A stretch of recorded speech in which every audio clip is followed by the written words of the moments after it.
when I was in First Army, we were having we had a training conference, and one of the things that came out of that training conference was, you can do all the training you want to do, and you can train, until you get blue in the face.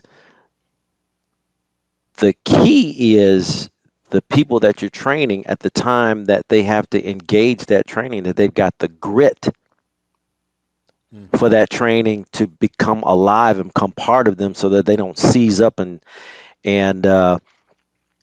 don't know what to do, and don't know, how to, the reality. Because a lot of times the difference between training at the National Training Center and, being deprived of sleep and all this other stuff, and all the difference between you being there and being downrange, or being deployed, is that when you're shooting, you're not shooting miles gear, you're not shooting blanks, you're shooting real bullets. That's the difference. And you go to the National Training Center, when it's all said and done, you're going home. You're going home with a scorecard, but you mess up downrange, and you're going to go home either in a box, or you're going to come home injured. Mm. And so the big thing about training, about being trainable, is knowing when the rules apply, and the rules apply to you, and you do them correctly, so that you're not just taking care of yourself, but you're also taking care of your battle buddy. You're taking care of the person on the left, the right, and back, and you're not going to fratricide the person in front of you, or because you're scared, you're shooting, and you don't know where you're shooting, you don't know who you're shooting, but then, when the smoke clears, you done killed, two, three of your buddies. And Mm. that's not make believe, man. That has happened. That's happened. That's happened when we were in Afghanistan. That's happened in Iraq. That's happened when we were in Desert Storm, Desert Shield.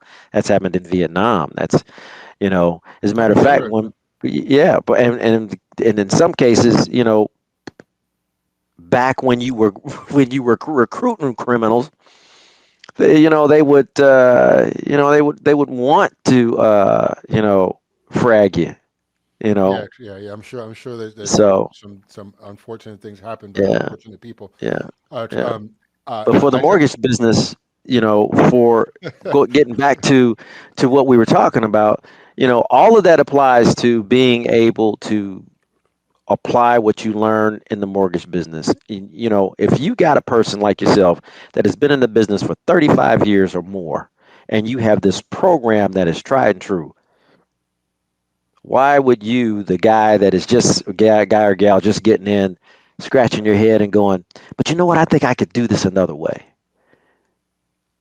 That's not being trainable.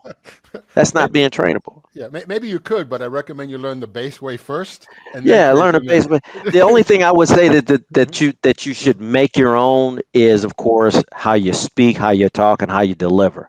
Yeah, But the material, the requirements, and everything else, in order to be successful in a business and not go to jail because you did something you weren't supposed to do, yeah, or anything like I get that, it. you know, it's about, again, it's about being trainable. It's about being able to, hear the message, see the message, be able to repeat the message, and the message become productive and result oriented on the other end.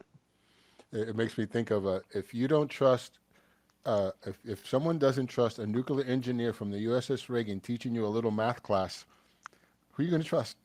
Yeah, The basic yeah, math. If you yeah. this is that was very powerful at the end. I mean, so much came up for me that I know this is. I'm just going to ask the question. Uh, it's a self-serving question, but I'm going to ask it anyway. So, do you think a military person could succeed in the mortgage business?